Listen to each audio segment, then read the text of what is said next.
Bonjour, j'espère que vous allez bien. Comme prévu, je vous partage la recette des bento cakes.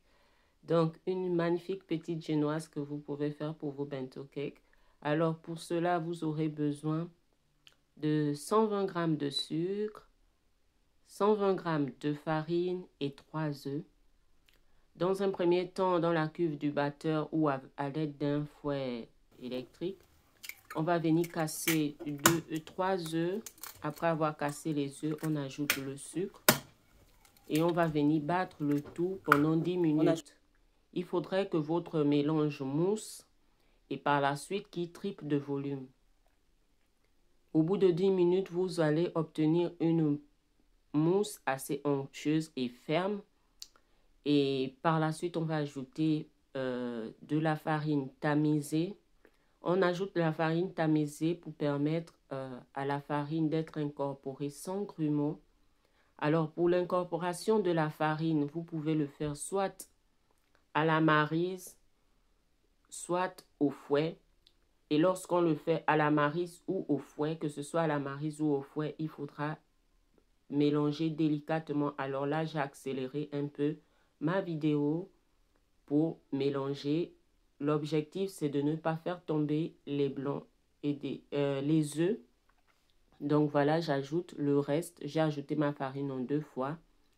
Et par la suite, vous préchauffez le four à 165 degrés. Chaleur tournante. Vous munissez vos moules de papier cuisson. Alors moi, j'ai beurré mes moules avec l'aide de l'huile. Donc j'ai huilé les moules et j'ai collé le papier cuisson.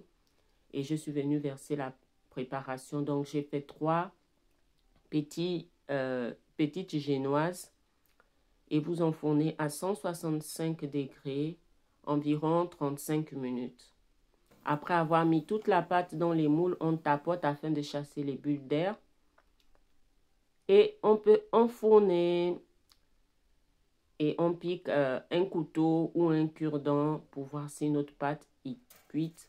Mais pendant les 25 premières minutes, on n'ouvre pas le four de peur que nos génoises ne retombent. Voilà ce que ça vous donne. Elle est bien moelleuse, elle est bien bonne. Et je vous conseille de faire des bento cakes pour ceux qui commencent dans le montage à gâteau. Au moins, vous gagnez non seulement en temps et ce sont des petites portions faciles à être dégustées et que vous pouvez faire aux différentes saveurs.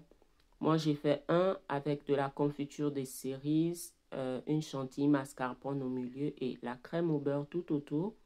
Et l'autre, j'ai fait caramel beurre salé, chantilly mascarpone et crème au beurre tout autour. Donc, le troisième, je n'ai pas encore décoré. Mais voilà ce que ça vous donne. Ça se conserve très bien au frigo comme au congélateur.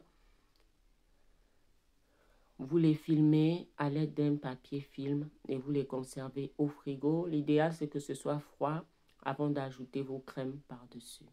Voilà, j'espère que la vidéo vous a plu et que vous allez la réaliser chez vous. Merci, à plus. Dites-moi en commentaire si vous voulez plus de recettes.